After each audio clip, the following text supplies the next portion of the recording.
இப்போ துரைமுருகனை பொறுத்தவரை தமிழ வாழ்வுரிமை கட்சி தலைவராக வேல்முருகனை அங்கீகரிக்கவில்லை. அவரை ஒரு கட்சி தலைவரா ஒரு எம்எல்ஏவா பாக்குறாரு.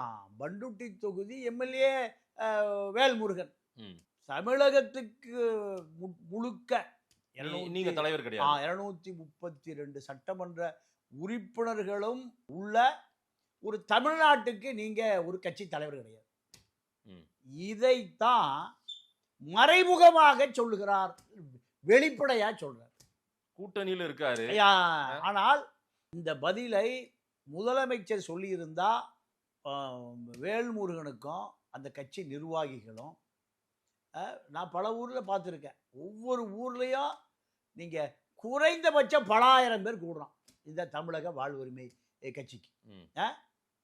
அப்போ இதை அங்கீகரிக்க மறுக்கிற மூத்த உறுப்பினர் துரைமுருகன்.